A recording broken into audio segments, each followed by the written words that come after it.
their recommended criteria for the renaming of that park and to come back with the council with that report. Is that more reasonable? Sounds good. I'll second that.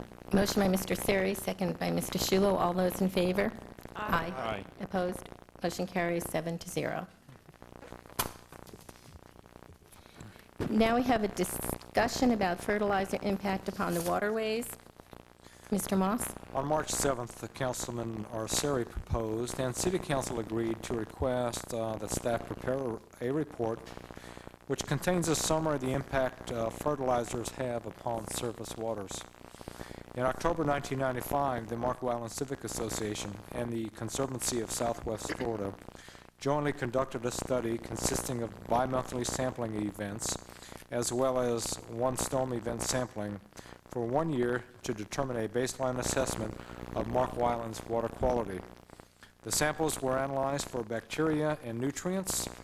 The summary of this study concluded that, and I quote, generally, nutrients present in Marco Island waterways followed the typical pattern of increasing during the summer rainy and decreasing during the winter dry season. Concentration levels were comparable to other Southwest Florida waters and are not considered a problem at this point. A recommendation was made to continue monitoring and implementation of a neighborhood yards program to eliminate excessive use of fertilizers that would reduce nutrient runoff into the canals. A surface water quality monitoring program was implemented by the city in February of 2001 on a monthly basis through November 2003 and conducted bi-monthly from December 2004 until present. This program was designed for long-term environmental monitoring of bacteria and nutrient amounts in canal surface waters at 12 locations. These locations were based on historical sampling sites, septic system areas, and sewered areas. Today's sampling data results show bacterial counts to be low or non-existent. Nutrient levels tend to be similar to surrounding waters tested by Rookery Bay National Estuarine Research Reserve staff. The level of nutrient tends to increase during the summer months and decrease or stay steady during the winter months. If sampling occurs during or just after a storm event, nutrient levels will be higher. Based on the data presented and analyzed, staff believes additional surface water testing measures are not needed at this time. Further, the surface water sampling conducted by staff implements various comprehensive plan objectives, and no further action on the part of the city is recommended. Thank you. Mr. Seri? Yeah, and I think it's good news that we didn't see any big problems with nitrogen issues. And I agree there's not an existing problem right now, Bill. I think my concern, though, was if you look at that report that was written in '95, the whole focus of their recommendations is on nutrients. And they use words like, not at this time, to this point, there's not a problem. And I think if you look at one of the sheets you gave us about the impact of nitrogen, it goes everything from fish kills to navigational problems to red tide. So when you look at the fact that they were concerned about that, when you look at what the impact, if it does become a problem, is, and then if I start looking at some of the data that you have, it looks like from the at least I don't have the 95 results here, but if you look at the 01 to 03, it looks like the nutrients are going up a little bit. If you look from the 01, February 01 to January 03, the level of nutrients is rising. So I guess the question is, are we ever going to get to a point where we want to do something preventive to never get ourselves into a situation where it's excessive and you start getting into those fish kills, navigational problems, red tide issues, and a whole bunch of others? That's really my only question is, should we I agree there's not a problem now, and we're probably several years away, but is there anything we wanted to do to control the use of fertilizers to be preventive in nature so that we don't ever get into that problem? Because it does look like there's a little creep up here in the 2 or 3 year testing period. That's my only concern, my only question. Mrs. Patterson, did you have a question before their presentation?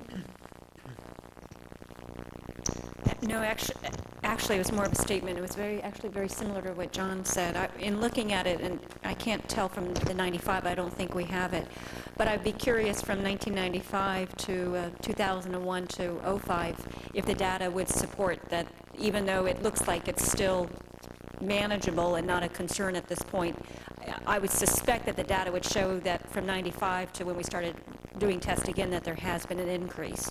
And my concern, very similar, would be proactive as we look forward. Are there measures, not so much that we have concern today that we need to react to, but looking more from a proactive stand going into the future was what my focus was going to be on.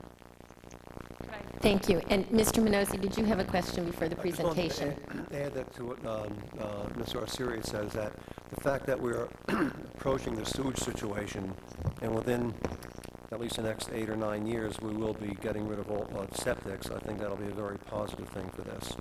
Of course, it's not going to reflect on the fertilizer side, but at least I suspect that there's a lot of septic systems that are either leaking now or will be leaking in the not-too-distant future. So I think it's good that we're approaching the sewage system. Thank you. And we're very pleased to have Nancy Ritchie, who's our environmental specialist for the city, with us tonight. Thank you. I'd like to comment on, it is a small increment increase I'm seeing too. If you look earlier of this year, you'll see nutrients were a bit higher than the previous January and February's. And in my best opinion,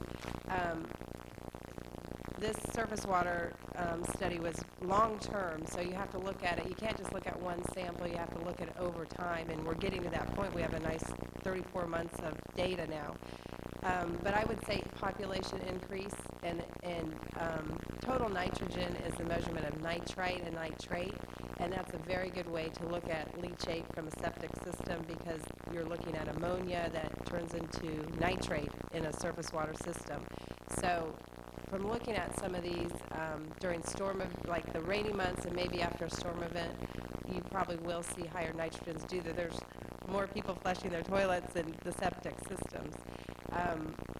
And to address Mr. Arceri's comments, I think with water conservation we're doing now, the more you water grass, nitrate is a very mobile chemical. So when you overwater, you're going to remove nitrate faster out of a soil system in the grass, and it will go into the stormwater and end up in our canal. Nitrogen's everywhere in the environment. It's 78%, I think, of the air we breathe is nitrogen gas or something like that. So it does get oxidized and turns into nitrate. So I think with water conservation, you're reducing that mobility of more pollutants going into our stormwater system. And then improving our stormwater system and drainage that we're doing and moving into a sewered system on the island, I think will, not stop seeing concentrations of total nitrogen in our waterways, but help it. Thank you. Mr. Tucker? Is there any evidence that you can put your finger on that we're actually getting leakage or leaching from the septic fields into the canals? Yeah, I did graph some of these before. The numbers are all over. You'll look at the data and you can see it's not this beautiful bell curve or, a spike here and there. The only time I can really tell, because we're doing a one-time sampling, so that's like taking a snapshot, a picture, is after a storm event or if it's a really bad situation, you see it on the sidewalk overflowing. You know that's a total septic system failure. Mm-hmm. But there's nothing in here that I show. I do have listed like what areas I sampled that are in a total septic area, and none of those show higher nutrient values than, say, in a sewered area combined. There's no definite difference at the canals that I sampled in a complete septic area of the island have higher nutrients than, say, in a sewered area or a combination sewer septic area. I can't find that trend that I could say, put my finger on it and say, yeah, that's the case. So would that support the conclusion that we're seeing minimal leakage from the septic systems? I would hope so. I think with our tidal change here twice a day and how good the hydrology in our canals work is a benefit. Plus, we're surrounded by natural environment. We have mangroves that help clean everything out. So I think those are the benefits that help support our island on a septic system. I think if we were surrounded by more canals and runoff, pipes on the beach, and I think we'd see faster deterioration. But I think luckily we have a few benefits that are helping us kind of maintain our water quality in the canals. Mr. Trotter? Yeah, one comment that struck me on one of these reports in terms of what can we do was the comment about no plant debris in the canals. Yeah. Is that because I've noticed a lot of plant Yeah. debris from landscapers, fronds from trees, coconuts. I mean, it just seems like it's almost like a dumping point rather than taking the Yeah. debris away. Is that something we should be addressing in terms of better control Yes, of that? we do address that under our nuisance ordinance. There's no discharge into our canals allowed. So if there is someone who reports seeing that, code enforcement has addressed that in several situations. What happens is when you have plant material in the canals, it breaks down, and you acerbate that nitrogen cycle, and you could get an algae bloom, or in the summer it will smell because it deteriorates. Some of these canals that are more inland, they're kind of dead-end canals. So if you're not having that full moon or new moon tide, you just have a mid-tide, you might get some backup in those inland canals, and that creates a problem. It would seem to me maybe there's an enforcement issue question here in terms of just, because I've seen a lot of it, and I think some people may not even be aware that they should be calling, to report people who do that. Yeah, definitely, no, even grass, but no fronds, grass, or vegetation debris should be put into the canals. Storm events, it happens, but, on a regular basis, your weekly or every other week, lawn care should not be dumping into the canals. Mr. Asiri? Nancy, right now, you don't see any signs of any of the things that we're talking about could come as a result of a nutrient. Sometime since this program has started, we've had one major red tide event. Not caused by runoff on Marco. It traveled down here, and we had a fish kill. That was 2 or 3 years ago. And since then, I think there's been a couple people have called me. We had some kind of funny algae a couple summers ago. It almost looked like spider webs in the water. I don't know. It was a microalgae, and the water was, close to 100 degrees. It's summer, not a good exchange. It was really inland, and I tested bacteria for that, and it was within the moderate range, but. So you're not recommending any action by the city other than enforce the existing ordinances that we have? Yeah. And are we going to continue to test, Nancy, for nitrates in the future? I suppose so. I wasn't sure what that comment was, that we would no further action by the city. Does that mean we stop testing the waters? We're testing now every Yes, other month, correct. and our plans are to continue to do that. Yeah. But we scaled back because we didn't find problems monthly, so we scaled back to every 2 months, and quarterly may be an option. We frankly haven't discussed Right. it. I think this baseline, we have this long-term, a lot of data actually now, so you can kind of get a grip on what the water's doing. So, and visually, you could see when something's out of balance too. I take a lot of calls. Someone's concerned what's going on behind your house. But just to have that baseline is great. It's proactive. We're doing more than the state requires for man-made canals. Mr. Minozzi? Yeah, Nancy, what is that phosphorescent stuff that glows in the water? That's another microalgae. Did that happen last summer? It was a bloom of an algae that when it, kind of like red tide, when it bursts, there's toxin. When this bursts, it's a phosphorescent, and you see the fish swim through it, or if you're swimming in it. When I first moved through that, I saw that in my canal. I thought that maybe they were testing some atomic energy, some 8 bombs or something. Maybe Cuba was testing something. The water was glowing like crazy. That's common. I've seen it. It's up in Cape Cod. You see it in the right conditions, it'll just have a bloom. You see that on the high seas, out in the middle of the ocean. I'll have to ask my husband that.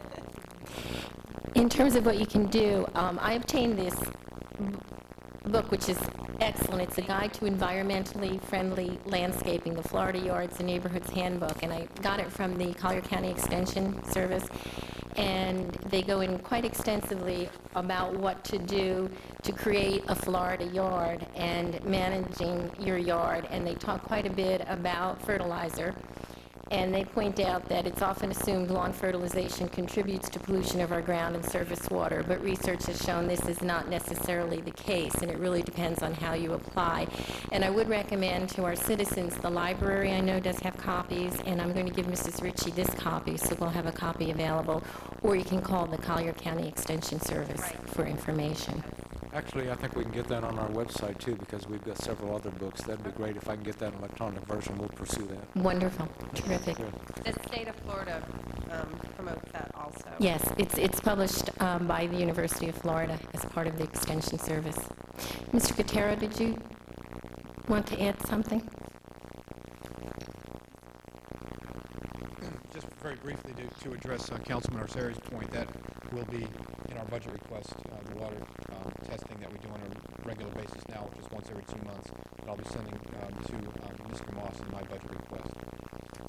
Thank you. Madam Chair, if I can add on the question regarding septic tanks, and it's true that we're not seeing evidence of seepage, but I can tell you, following our meetings with the various environmental agencies regarding the proposed utility site, I get the impression that we've been flying under the radar screen there, because they are absolutely taken aback that we have the number of septic tanks on Marco Island that we do. And they also seem to suggest to us that the greatest environmental remediation that we are proposing is the septic tank replacement program. It is the one thing that they think is of a greater benefit than anything else that we propose. Who's they, Bill, and what are they basing it on? I'm talking about the governor's staff, which is both the Department of Community Affairs and the chief of staff of the Department of Environmental Protection. And I'm also discussing, also had the same feedback from the director of the South Florida Water Management District. What are they basing it on, Bill? Have they had experiences in the state? I think that's it. I think based on experiences of the state, they're just absolutely surprised that we have as many as we have, and they've said that. And they've been very complimentary about plans to eliminate septic tanks over the years. Any other council questions or comment? Any public comment regarding this issue? Mr. Thayer? I don't think we need a motion. I'm just thankful that the city did this review and the council allowed time to discuss it, and I'm satisfied with the results, and just keep an eye on it. That's all. That's fine with me. I don't think we need a motion, do we? No. Thank you. Thank you. Next item of business is a discussion of an appointment to the Collier County Coastal Advisory Committee. Mr. Moss? In 2001, Collier County established the Coastal Advisory Committee, which is a 9-member committee that advises the county commissioners on coastal management and inlet management policies, and as well as setting priorities for funding of various projects. The ordinance provides that the Marco Island City Council can recommend 3 of the 9 appointees, 3 from Marco Island, 3 from Naples, and 3 from the unincorporated areas of Collier County. Mr. Snedeker has served on the Coastal Advisory Committee as one of our 3 representatives. His term will expire in May, and they have asked whether or not City Council would like a recommendation. Mr. Snedeker has expressed a desire to continue to serve on the committee. Also, Mr. Ronald Minarsini, who was recently appointed to the city's Beach Advisory Committee, has expressed an interest in serving on the Coastal Advisory Committee. We have provided to you resumes of each individual. Council may wish to recommend one of these 2 individuals, or to appoint somebody else of your preference, or to advertise for additional resumes. This is presented for discussion, and if you'd like, selection this evening. Mr. Arceri? No, I was glad to see that we have some other citizens involved in this, interested in being part of it. I would personally support and recommend Ron Minarsini. I've only met Ron for about an hour and a half, but I have talked to a lot of people that have interacted with him on other things, and his qualifications, his technical qualifications are excellent. He's got a master's of civil engineering. He's a registered professional engineer. He's had considerable experience with project management and construction on tunnels, on dredging and dike construction and other marine projects. And lastly, and I personally think it's most important, is that he has extensive senior management and leadership skills. I think from my discussions with him, I think he can relate to others very, very well. I think he understands the importance of being sensitive to other people's concerns, and when you're only 3 of 9 on a committee, that's an important quality. So he's also a member of our Beach Advisory Board. That's important, I think, so he can communicate what happens at the Coastal Advisory Committee to the Beach Advisory Committee. I think that's an important issue that he be on both. So I would recommend Mr. Minersini for appointment, and I'll so make that motion. I'll second it. Motion by Mr. Arcieri, second by Mr. Shulo. Mr. Shulo? And I too was very impressed by his resume. I think Mr. Snedeker has been a good person also to have on our CAC, but he's served 4 years, and I just think that we try to reach out to more of our citizens to get them to volunteer and be involved in the community, and we sometimes have good turnout for applications for boards, and sometimes we don't, and to have another additional person who seems to be very well qualified to be on the CAC, I think would be a nice addition and a change, just to have a little change of a person on that very important board as far as decisions that are made for Marco Island. So I can support, and as I did with my second, I can support him as well. Any other council comment? Any public comment regarding this issue? Okay. All those in favor of Mr. Minersini, say aye. Aye. Opposed? Motion carries 7-0. Our next item of business is the assignment of the Deltona Settlement Agreement for the utilities site. In January of this year, City Council considered a staff proposal to authorize the city manager to pursue a plan to convert 50 acres of a mangrove site along CR 92 to be used as a future utility site in exchange for other environmental restorations. You asked us to meet with the appropriate environmental agencies, and we have done so, met with both the state and the Collier County on this issue.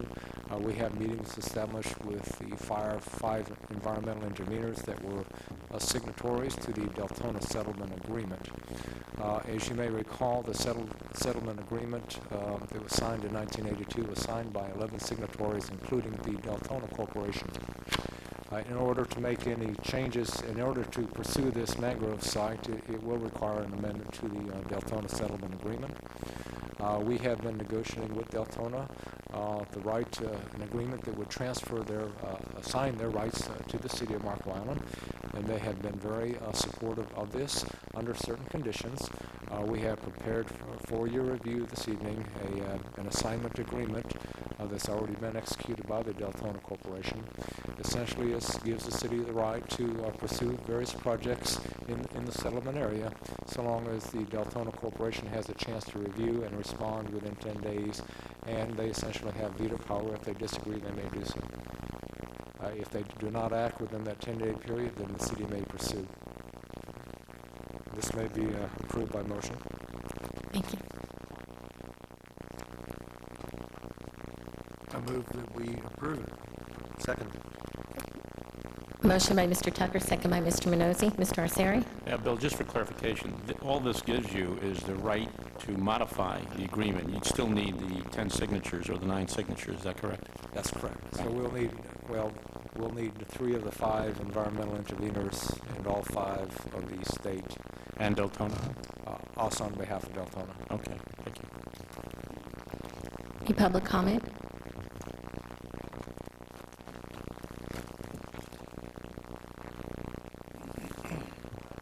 All those in favor? Aye. Opposed? Motion carries 7-0.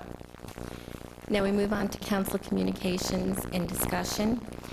And one of the things that I would like to add to this section, because the topic of the Jolly Bridge is so important to all of our citizens, and to keep them updated on what's happening, I'd like to take just a portion of each council communications at each meeting, if there is anything new, and I think Mr. Minozzi would probably be the one who would have the most to update, and if Mr. Joel has anything in addition. So I'm going to ask that we do that at the end of council communications. If you have some other things, bring that forward, and then we'll take a minute or two to talk about what's happening.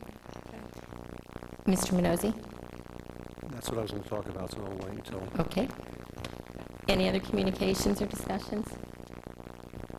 Just, have we finalized our CIP and budget meetings? I know dates have been going all over the place. Have we finalized that, Bill? Yes, we are. April 29th, right, for the CIP, That's the original one. and both original dates, April 29th and June 3rd. Okay, thank you. Okay. Mr. Minozzi? Yes, thank you. There are a couple of things that I'd like to update you on, but I would like to go back, and then I'll ask Mr. Joel to chime in, because I know he's had certain discussions. One point I'd like to clarify that seems to have caused a little bit of confusion, because there's some numbers flying around with regard to the repairs of the current bridge. There's a number thrown around about $5 million. I'm not sure where that number came from, as opposed to what the state is saying now, that the repairs they have to do won't cost anything near that. And I can tell you where both numbers came from. The state, and in fact, I've got a letter that was sent to me, emailed to me, and it was hard copied to the city, and you'll get copies of this letter. In fact, I just received it today from Mr. Can, who is the Secretary of Transportation for the southern area. The cost of putting in the riprap to protect the scouring, that comes from one area, that comes from the maintenance area. That all has been approved. That work should be starting at any time. I think that's all the work that's going to be done this year.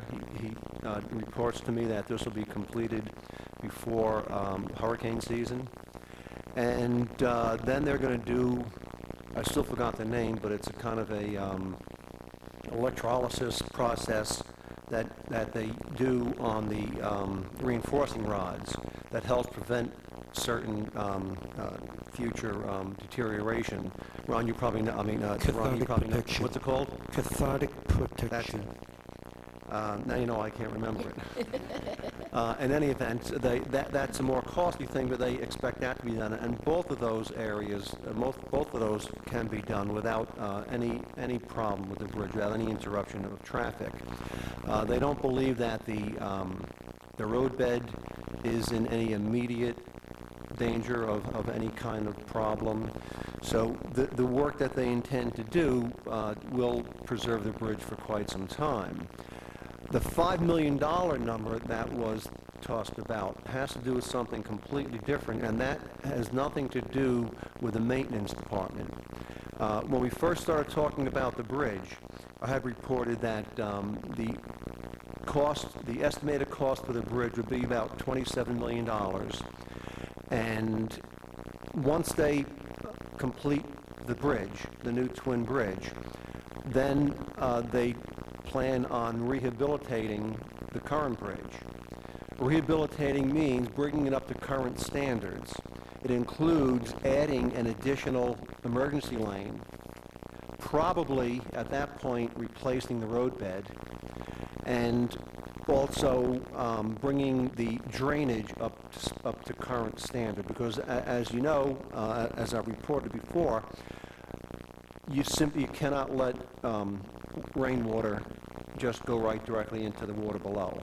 It's got to be carried over to retention ponds. So by the time they do all that work, that's where the $5 million will come from. So it's not needed to make sure the bridge doesn't fall apart, but they intend, once the new bridge is completed, to bring the other bridge up to speed. Now, what happened recently, and Ronnie had forwarded this message to me, there were two reports that came out, and it's still a little bit confusing, because on one end, from one part of the FDOT, they had reported that the damage there's so much damage done that it probably is not worth repairing. And you remember, there's a whole big long report that we got. And at that time, one group actually saw that report and stopped the planning of the new twin bridge. They said, with the bridge in this kind of condition, we're going to consider, instead of building a twin bridge and rehabilitating the existing bridge, we're going to consider tearing down the existing bridge and putting in a new 4-lane bridge, which would have been, from the inconvenience point of view, would have been the same, because they would put 2 lanes in, transfer the traffic, and then work on the other side. So that held up the works for probably 2 or 3 months. Well, apparently, both ends of FDOT got together, because we got a memo, Ronnie, that memo came in just, last week, that they decided now to go back to their original plan and now have continued the development of the single, the new twin bridge concept. Now, what has not been mentioned in that, and I would have to assume that it's been rectified, is the fact that in between all of this, the Coast Guard came up and said, well, if you're going to put a new bridge in, we want it 65 feet tall. Well, that also caused a reason to put a new 4-lane bridge, because you certainly can't put a 55-foot bridge, a 65-foot bridge next to a 55-foot bridge. In any event, that must have been squared away, because now they're continuing on the original plan, which is a 55-foot bridge. Maybe Ronnie can tell us a little bit more in detail as to where that stands right now. But I did call. We had gotten some reports from some citizens last week that seemed to indicate some different things than what had been reported to you. I spoke to Mr. Can. He sent me a letter to this, and basically and you'll get a copy of this. I just got this evening, and for some reason the second page of the letter could not print it off the computer, so I had asked Laura when she gets the hard copy to copy everybody. And he's basically saying what he had told me in a meeting I had with him over a month ago. And I'll just take a second to read this. The most recent FDOT bridge inspection report for the SS Jolly Bridge assigned a structural rating of 81 out of a possible 100. For a bridge constructed in 1969, this is a very good score. It is not classified as structurally deficient, nor is it restricted to vehicles under a specified weight limit. The report did identify problems relating to scouring around a portion of the piers, as well as several locations experiencing reinforcing steel corrosion. Both are routine maintenance concerns common to bridges subject to tidal flows and salt water. The department is currently preparing specifications to correct the scour problem and expects to begin work next month. Installation of cathodic protection to arrest corrosion will be funded next fiscal year. Overall, the bridge is in good physical condition, and with common routine maintenance is expected to function safely for a minimum of another 20 years. More substantial rehabilitation efforts could increase its life to possibly 40 years. The repair and/or rehabilitation of the SS Jolly Bridge, of course, does not negate the necessity for 4 lanes of capacity, either by retaining the existing structure and building a twin second structure, or building a new structure in place of the existing. The department continues its evaluation of alternatives and will report on our recommendations when completed. As we have discussed, blank, I don't have the second page. So in any event, so basically what they're saying is that we had reported before is that they will repair the bridge, and apparently they decided that they'll just do some additional work on this bridge when the new bridge is completed. And there's no question about it, they still speak in terms of 4 lanes, that they most definitely agree that we need the 4 lanes. I had asked Mr. Khan if he had made a statement that the state will have this money available in 6 years, within the next 6 years, and he said absolutely no, he never made any such statement. And I would have been very surprised if he did, because we've been working on this for years and years, talking with him and other people, and not one person ever made any such statement to us. Michael, just a question on I'm glad you clarified that $5 million. The question I have is the $500,000 they're now talking about spending on maintenance, does that do everything that their engineers' assessment report said needed I to be think the done? $500,000 only has to do with the scouring. The report that we saw, that was the August of 2004 assessment report that talked about the scouring and talked about cathodic protection. Will the money they're going to spend take care of all of the problems that person brought up in the Yes, report? yes. But what I'm saying, though, the $500,000, I believe, is only for the riprap on the scouring portion. What about all the other work? The other work will come in next year's budget. Right. For the scout, for that. Now, one other point I would like to make is that, and I'm going to make this available to everyone, I received a call, a contact from someone by the name James Morehard, and I did contact him. He apparently, because he sent me his resume, he's basically a lobbyist. He owns property on Marco Island. This is how he came across the idea of the bridge here. And he had called and offered his help to see if we can find funding, which I said, fine, I would love to speak to you, and I made arrangements for him to at least initially sit down with our city manager and myself and Ronnie. We haven't made a specific appointment yet, but he followed up with a letter, and I want to point this out because this is the problem that we had run into more than one time. I'd mentioned to you one time that we had met with a lobbyist who was going to talk to us about raising money, and we had a nice discussion, and he was talking about going after certain grants, and the minute I brought up $40 million for a bridge, he couldn't get out the door fast enough. He said that's not what he does. Well, that seems to be the same problem here, because he's talking about funds that range from $28,000 to $4.5 million. However, and this, I guess he's saying, is that this comes through the agencies themselves. However, appropriations committees will handle larger amounts. And so it's really the same kind of a problem. To get $40 million, you're talking about having to do it legislatively, and we'll have to, that if we can get, we'll pursue that along with other areas that we're pursuing, but you certainly do need a lobbyist in order to do that. And so I just want, if I can just add, Ronnie, if you can bring us just up to date, because I know that you had asked some questions to some people regarding where we stand, and they did email back to you, giving you really an update beyond what we had spoken about last time. You lost me, Councilman. Oh, okay. Well, I'm referring to the email you sent to me where they say,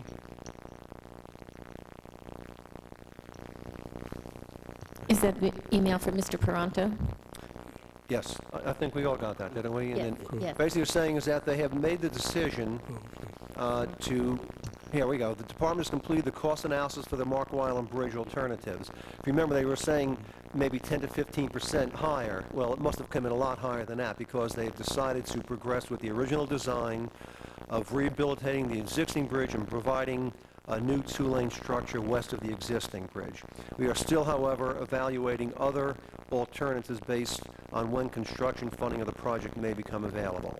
We will formalize our findings in a letter to the city and make a presentation to City Council after that if desired. And Mr. Can also has offered to come here and speak to the council.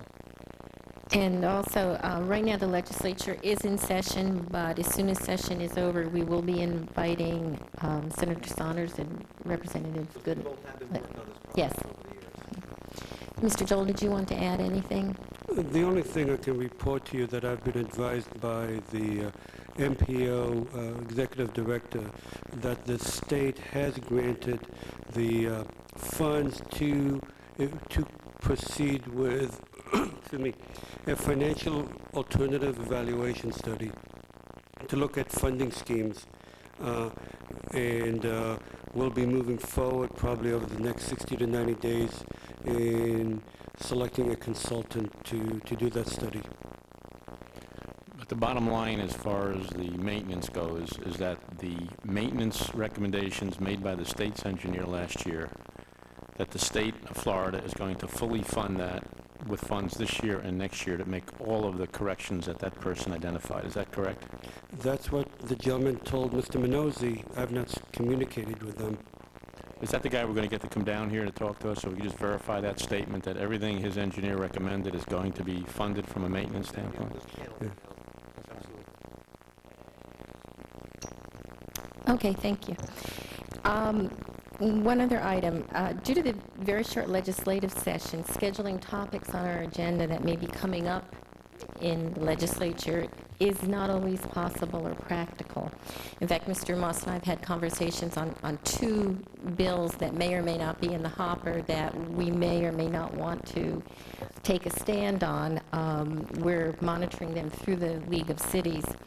And Mr. Moss suggested that I just find out from you if you would give me the authority to write to the delegation on the council's behalf to support or oppose legislation if the deadline for comment occurs prior to our next regularly scheduled meeting. What are they? Is it the impact fund?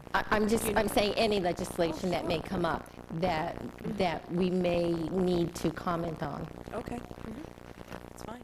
Okay, thank you. Is this the impact fee issue that's being brought up? Is there any action we're taking? That's something that we're monitoring right now through League of Cities. Mr. Moss has been in contact with them, and we're waiting to hear back.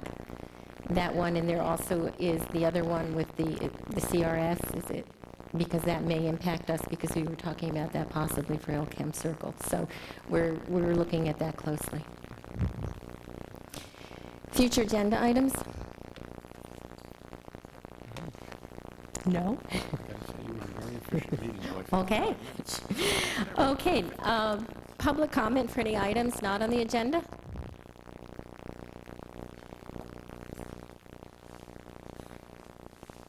Please state your name and address for the record.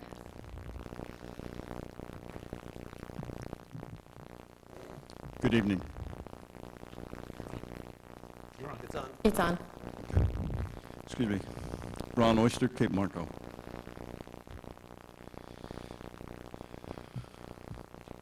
I'd like to read a short statement if you don't mind.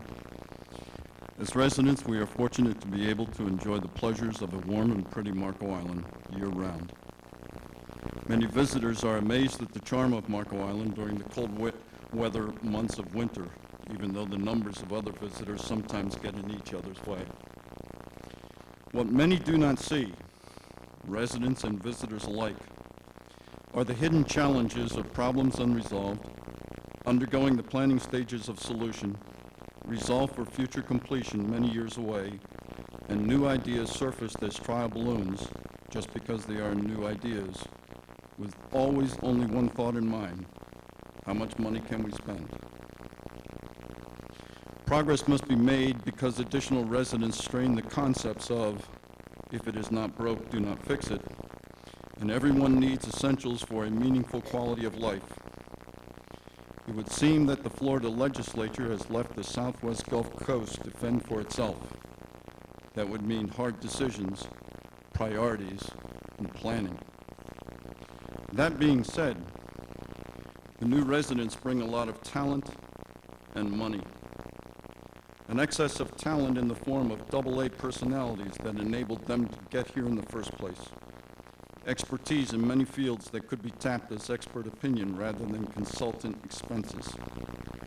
However, when 3 members of this council conclude that additional interest by the community at large is, quote, a nuisance, unquote, quote, not the right time, unquote, or, quote, not how things are done, unquote, then any email campaign, letter writing activity, phone your local official, or similar interest expressed by one or more citizens is effectively being told, do not bother us, do not get involved in our affairs, we know what is good for you, and you do not need to be involved in this type of citizen interest activity.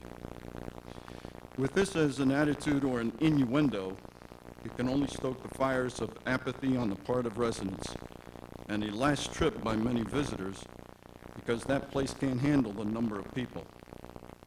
Unfortunately, apathy has set in. There are 10 visitors here tonight in the audience. Are there representatives from the restaurants, realtors, Island Club, Yacht Club, Rotary, Kiwanis, condo managers, condo residents? Unfortunately, we do not see them, as this council does not realize that every city department organization chart places the citizens of Marco Island first and foremost. Therefore, City Council reports to the residents. not to the visitors or the city manager. One can only hope for a change and that the residents are valued for more than being bothersome. They should not be excluded. Thank you. Thank you. Any other public comment for items not on the agenda? Motion to adjourn? So moved? Moved by Mr. Shulo. Do we have a second? Second. Second by Mr. Tucker, meeting adjourned.